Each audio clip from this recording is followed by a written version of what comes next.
নিজের কাজ নিজে করার মধ্যে যেমন একটা শান্তি পাওয়া যায়, অন্যের কাজে কিন্তু তেমন শান্তি খুঁজে পাওয়া যায় না।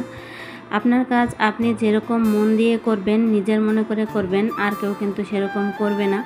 আসসালামু আলাইকুম, কেমন আছেন সবাই? আশা করি সবাই ভালো আছেন। সমীর সংসারের আরও একটি নতুন ভিডিওতে আপনাদের সবাইকে আমন্ত্রণ জানাচ্ছি। আশা করব আমার আজকের ভিডিওটি আপনাদের কাছে ভালো লাগবে। এখন বাজে সকাল 6টা। আমি আর আপনাদের ভাইয়া ছাদে এসেছি আমাদের পানির যে ট্যাঙ্কিটা আছে সেটা পরিষ্কার করার জন্য। ট্যাঙ্কি পরিষ্কার করব দেখে আমি কিন্তু গত 2-3 দিন যাবৎ ট্যাঙ্কিতে পানি তুলছি না। আমাদের পরিবারের সদস্য সংখ্যা যেহেতু কম আর ট্যাঙ্কিটা একটু বড় সাইজের, তো একদিন পানি তুললে এমনিতেই 3 দিন 4 দিন অনায়াসেই চলে যায়।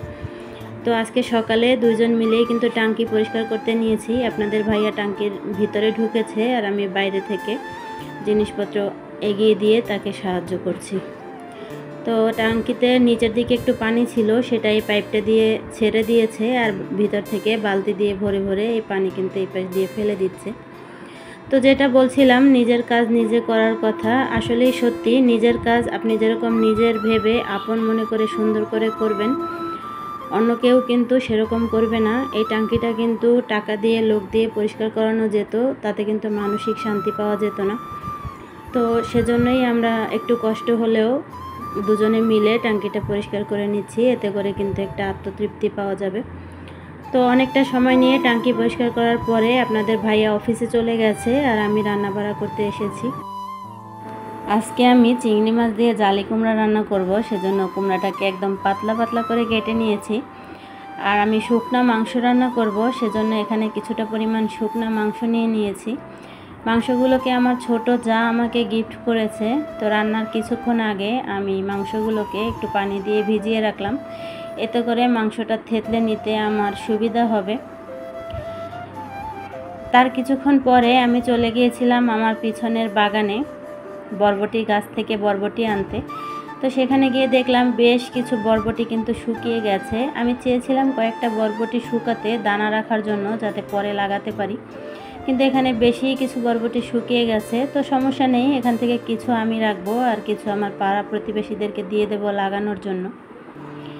আর কাঁচা যে বরবটিগুলো পেয়েছিলাম সেগুলোকে এখন ছোট ছোট করে কেটে নিচ্ছি। এগুলোকে আমি ভর্তা করব, যেহেতু পরিমাণে একটু কম, সেহেতু রান্না করলে কিন্তু আমার তরকারি একটু কম হয়ে যাবে, সেজন্য আমি এগুলোকে ভর্তা করে ফেলবো।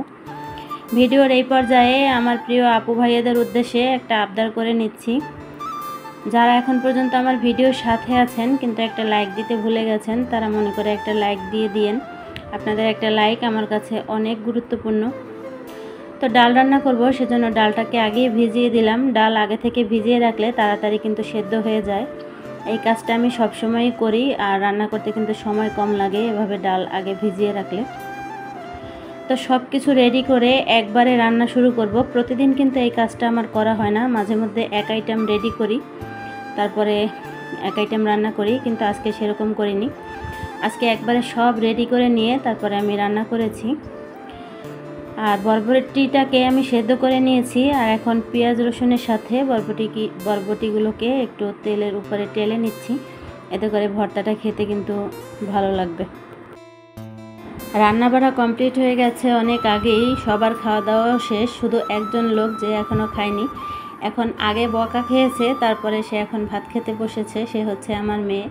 সে খাওয়া দাওয়ায় এতটাই এক্সপার্ট, প্রত্যেক বেলায় তাকে আগে বকা দিতে হয়, তারপরে সে খেতে আসে, না হলে খেতে আসে না।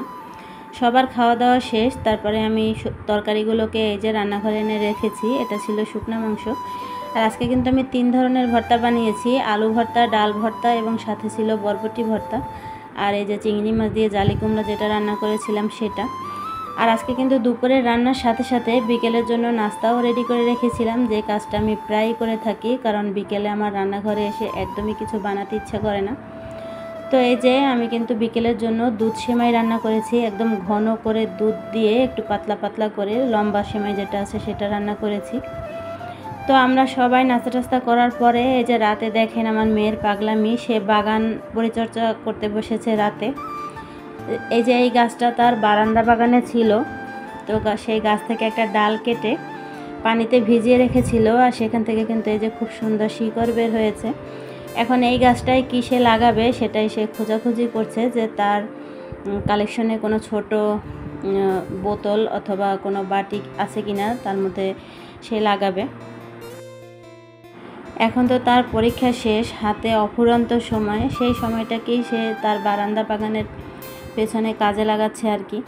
তো সেই গাছটাকে ছোট বোতলে তারপর একটা বড় জারের মধ্যে দিয়ে দেখছে কোনটার মধ্যে দিলে গাছটা ভালো হবে। আর আমিও তার সাথে দাঁড়িয়ে থেকে তার বাগানটাকে দেখছিলাম। তার বাগানটা কিন্তু আগের থেকে এখন অনেক ভরপুর হয়েছে। আগের থেকে গাছের সংখ্যা বেড়েছে এবং গাছের চেহারাও কিন্তু আগের থেকে অনেক ভালো হয়েছে। মানুষ তো করতে করতেই অভিজ্ঞতা বাড়ে মানুষের, আমার মেয়ের ক্ষেত্রেও সেটাই হয়েছে। আগে কিন্তু সে এত গাছের পরিচর্যা বুঝতো না। এই যে লাকি ব্যাম্বো গাছটা লাগিয়েছিল সেটার গোড়া থেকে আরও 2-3টা নতুন চারা বের হয়েছে। এই বারান্দা বাগানের পিছনে সে কিন্তু তার দিনের অনেকটা সময় ব্যয় করে, আর সেই সময়ের ফলাফল কিন্তু স্পষ্ট। তার বারান্দা বাগানটা এখন পরিপূর্ণ। শুরুতে তো এত গাছ ছিল না, আস্তে আস্তে তার সময় দেওয়ার কারণে, পরিচর্যার কারণে এখন কিন্তু অনেক গাছ বেড়েছে। তো আজকের ভিডিওটি আমি এখানেই শেষ করছি। ভিডিওটি কেমন হয়েছে অবশ্যই কমেন্ট করে জানাবেন। সবাই ভালো থাকবেন। আল্লাহ হাফেজ।